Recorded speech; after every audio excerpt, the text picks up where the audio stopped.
Hello, everyone, and welcome to the final edition of Sweet Home SEC for the season. Clint Schweitzer alongside Noah Groniger, taking you all the way up to the national championship game, which, of course, takes place Monday night. I want to thank everyone for watching or listening on iTunes. Yes. Our program is now available on iTunes, Noah. That it is. We've got to get all these areas covered. You can watch us on video. You're working out. You're out in the yard. You're playing in the snow here in Kansas City.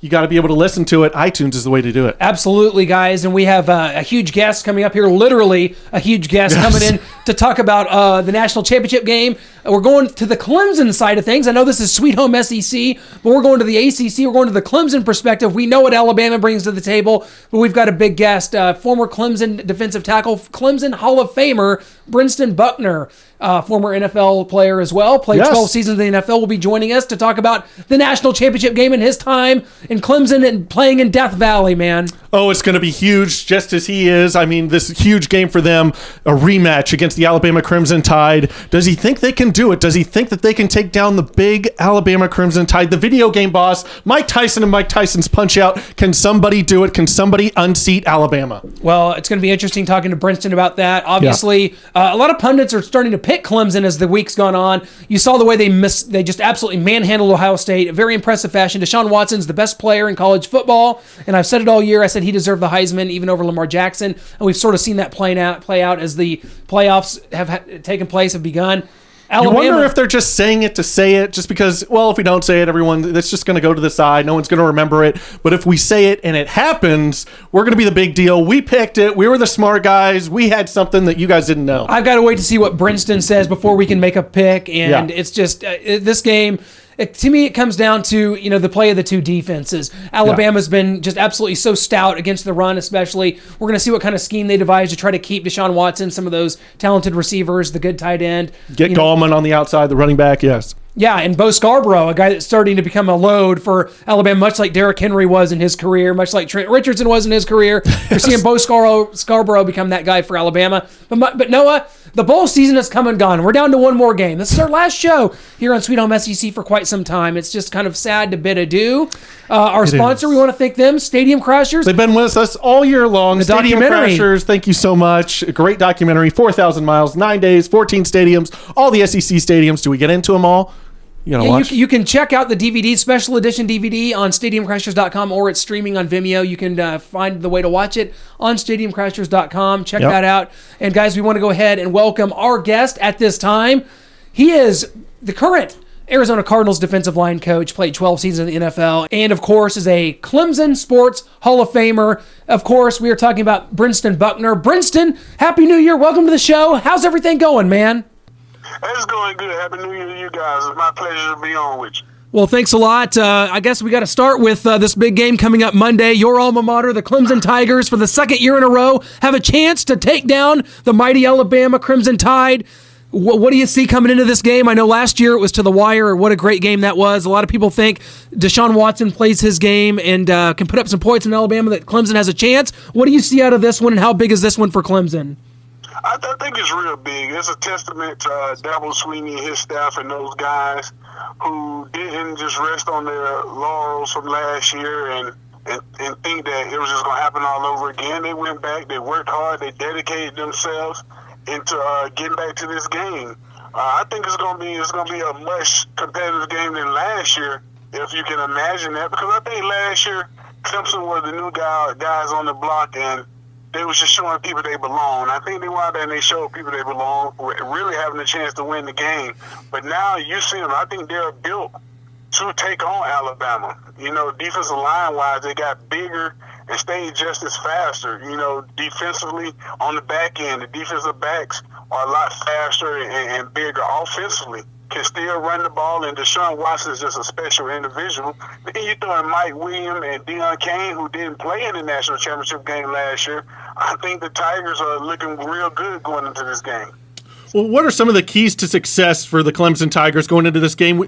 Alabama's gone to that too high safety look, so it's hard to get something deep on them. You've got to run the ball, maybe with Deshaun Watson, Gallman out there kind of stretching the edges and getting some run game so they bring a safety down. Then you can start hitting the receivers on the outside. What do you see for this Clemson offense success against Alabama? I think you just hit the nail on the head. You're going to have to run them out of that too high defense. Being a coach, If a defense can sit in a too high safety look and stop the run with six or seven guys in the box, then you're in trouble. I think Gallman and Deshaun are going to have to pop some runs and force Alabama to move that safety out of the box. And now, when they move him out of the box, Mike Williams and Deion are going to have to make some catches down the middle of the field. Now, I know another thing that happens with a too high safety, if you can run the ball, those linebackers tend to bite up. And now you can use your All-American tight end to hit them across the middle. And you just got to be methodical about moving the ball down the field. The one thing about Alabama defense this year that they're doing way better than they did last year, if they get their hands on the ball, you might want to strike up the band because they got a reservation for 6. Absolutely. Brenston, you played at Clemson. I mean, this is your alma mater. You were an all-ACC player your senior year in 1993 for the Clemson Tigers. How big is this for this fan base? I mean, Clemson's kind of stuck right there in the middle of SEC territory, but they've been able to rise up. The program has done such a good job. They were good when you were there. I think they won an ACC title early in your career back in like 1990. So, but here Clemson is. The fan base is ready. I mean, how big is this for the fans, and what kind of and this is a deserving fan base at Clemson. Death Valley is a great venue. This is just great. You got to just feel really good as an alumni here. Yeah, I feel real good because when we're there, we always argue that hey, we can play nationally with anybody. And you could tell when we go to the bowl games how we would compete against any teams across the country. But now Dabo and those guys are. When you mentioned Clemson, it rings out nationally. California, Washington State, wherever you want to go, people know about Clemson. And then the fan base is getting a chance to get put on national TV because people don't understand the passion in which Clemson fans display week in and week out in Death Valley. And now you got a program on the cusp of winning a national championship, a great fan base, alumni that comes from everywhere, just ready to see the balls fly all over the country. And now I think it's great. It's great for Clemson because Clemson is a school who's had talent that compete with anybody. But now on the national stage, people are getting a chance to see it and recognize how good this little school in South Carolina can be. Well, you were as of 2013, you were a Clemson Sports Hall of Famer, Brenston. They got to go out and get this one for you, man. One of the best defensive players in Clemson history. They got to get this one for you. It'll be great. Like I said, I know I have nothing to do with what they're doing right now, but my Clemson pride runs strong. You cut me, I bleed orange, and I'm pulling for those guys, Dabo, and that program because when you go there, you always want to leave the school better than when which you found it. I would like to think that Clemson football was better after I left, but now it's even better after these guys. What these guys are doing now, and it's getting put up on a level now that nationally you're going to have to start thinking about the Clemson Tigers. And for everybody that's ever went to school there, played sports, that's rooted for Clemson, that's got a paw, it'll take anything. This is going to be the greatest thing for us come Monday night. You got that Clemson pride. You bleed orange. Are they going to get revenge? What's your prediction for this game? Does Clemson come out on top and beat Nick Saban in this championship game? I really think they do. And it's not just my Clemson pride talking. I think Alabama's a great team. I think this is probably the greatest college defense I've ever seen with my eyes personally.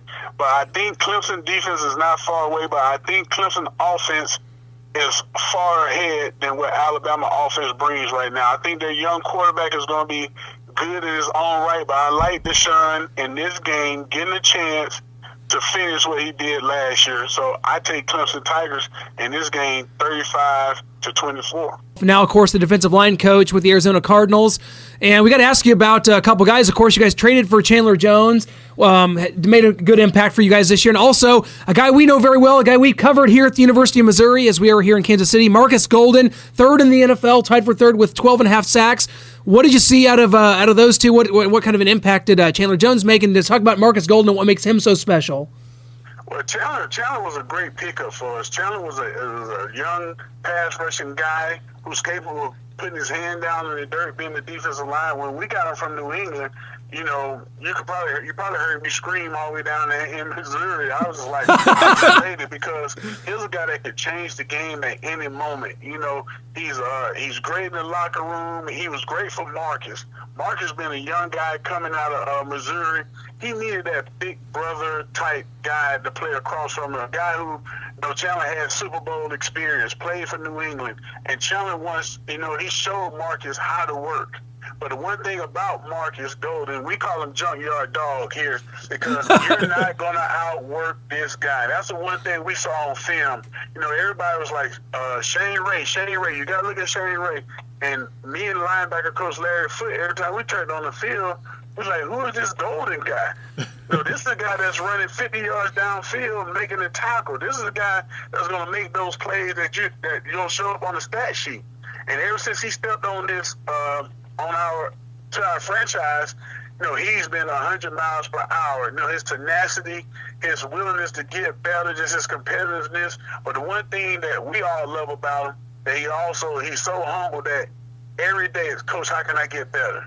Coach, how can I prove all these people wrong? They said my arms were too short to be a pass rusher in the NFL. And I tell them, I use Steve Smith. I heard a guy named Steve Smith get told the same thing. He had a Hall of Fame career. As long as you don't even lose that chip on your shoulder, you're going to be a great one. And he comes to work every day. He comes to work. He loves it. We love him. And I think he's just at the tip of the iceberg. This is a guy that's capable with the way he plays. Once he starts to understand what people are doing to him on first and second down, you're looking at a guy that can push 18 to 19 sacks in a year. Yeah, that was the knock on him coming out, was just he had the shorter arms. But what you're saying is, and if you can imagine, Shane Ray and Marcus Golden on the same defensive line at Missouri back in 2014, an SEC East championship. If I'm hearing it right, what you're saying is, hey, we like this Ray guy, but maybe Marcus Golden was maybe the better prospect coming out of college. Is that what you guys were talking about? Yeah, that's what we were saying. Ray had all the bells and the whistles. He had the bells and the whistles. He was like going to buy a car and they already had the rims on it and the tent and all that, which is great. But you look over there, there was a nice car sitting over there that you say, wow, they hadn't put all that stuff on yet. I can design it the way I want to. And that's what's Marcus Golden. But in this business, you got to have a chip on your shoulder. And, guys like that are the foundation of your team. You can't fill your team up with already supposed to be stars. You want that one guy, when he shows up to work every day, it's something in him that's telling him, you're not supposed to be here. You got to prove people wrong. And Marcus Golden was that guy. Like I said, just watching him chase running backs and quarterbacks down from behind, going inside, fighting the double teams to get the stops on 3rd and 1 and 4th and inches. That was the kind of guy that we wanted to build our team around, and that's what he brings to the table. And I'm sort of glad that I say he failed us because there's a lot of teams ahead of us that missed out on him. So I'm glad he was at that spot and we was able to draft. Brenston, you've been so kind with your time, man. We can't thank you enough, and we got to keep in touch as the playoffs go on. As we go into next year, we're going to be watching, going to be rooting for the Cardinals next year as your team makes some strides going into the offseason. We can't wait to see it. Can't thank you enough for being on today with us, Brenston. We really appreciate it, man. My pleasure. Thank you for having me. Good luck to Clemson and Arizona Cardinals next year. Thank you. Well, there you have it. Brenston Buckner predicting the victory for the Clemson Tigers. Now that he's off the phone, I guess I'm going to go ahead and make mine. I'm going to say Alabama wins this game. Yeah, definitely didn't want to make those game on the phone. Just I've actually got Alabama by at least 2 scores in this game. I don't agree with him that the Clemson Tigers are going to be able to get Alabama out of that too high safety look. They're not going to be able to run the ball successfully. So Alabama's going to have 6, maybe 7 guys in the box, and that's going to be enough for them to stop the run of Deshaun Jackson, of Gallman. That's going to be enough. They're not going to be able to get plays on the outside with the too high safety look. So I've got Alabama by at least 2 scores. I've got Alabama 24-17, and this would be Nick Saban's 5th national championship. Just putting him in.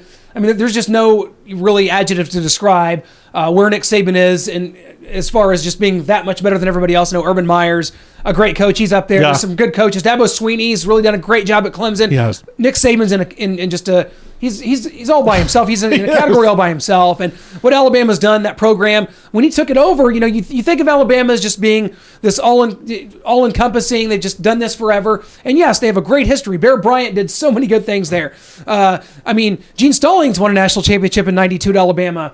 But in 06, when Nick Saban took over, he took over a 6-6 team. They were 6-6 his first year. Yeah, in people 06. want to forget that. Just think that this has been just ongoing. Nick Saban took over this great team and he's keeping it going. He's not that great a coach. No, this is maybe the best coach college football, maybe football has ever seen. I know he didn't do so well with the Miami Dolphins, so maybe we just stick to college football, but he is the best we've ever seen. Well, now the bowl season is over with. Bowl moments that stand out for you, because to me this was sort of a dull bowl season. I think we had 41 bowl games this year, so that means 82 teams out of 128 played in a bowl. We had the Dollar General Bowl for the first time. That's one that you might see catch on. I think it's got to be the Rose Bowl for everybody. USC and Penn State back and forth. Finally, Penn State coming alive in the second half. Looks like they're going to take the game, but then Sorley throws a horrible interception late in that game. USC runs it back. They get the field goal to go off, and they're the winners. I mean, Penn State kind of blew it there at the end. Well, what about the Big Ten goes 3-7 in bowl games? Everyone talking like the balance of power had shifted to the Big Ten. And I know that there was all this talk, Ohio State, Penn State, Michigan. Michigan came back and barely lost the Orange Bowl. Yeah. There was a lot of talk about which one of those teams or two should be in the playoffs. My question is this.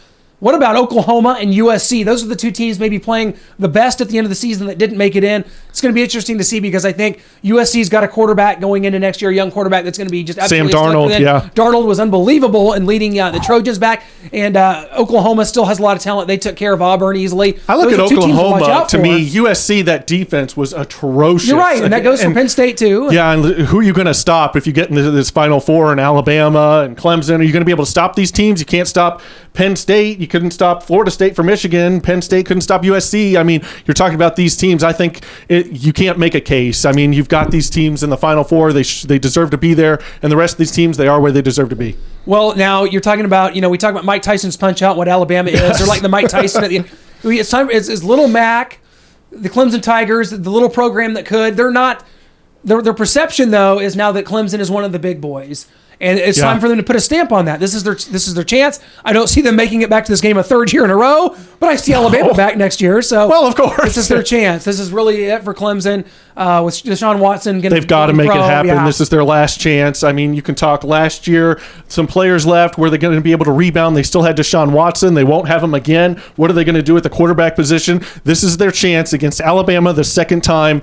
They've got to get revenge. This is their only opportunity. I don't see them back maybe for a while. Well, guys, we want to thank you so much for watching Sweet Home SEC all season long. We'll be back around college football signing day with some of our thoughts on some of the top recruiting classes, and you can catch all of our stuff on our website, GreatAmericanSportsNetwork.com. Tweet us at GASN Sports. We do a lot of different shows, a lot of different avenues for entertainment for you guys on our website. Send us in some good sweet tea recipes. Clint and I need some good ones here. And we're in Missouri, after all. We're not in Georgia, Tennessee, Alabama. That's where the best sweet tea is. That's where it's like a tradition. It's you just see not this just old folks out on their patio and old rocking chairs. It's going to be us someday, as it is, so we better get used to it now and get some good stuff. Yeah, send those in at GSN Sports. Send us your best sweet tea recipes.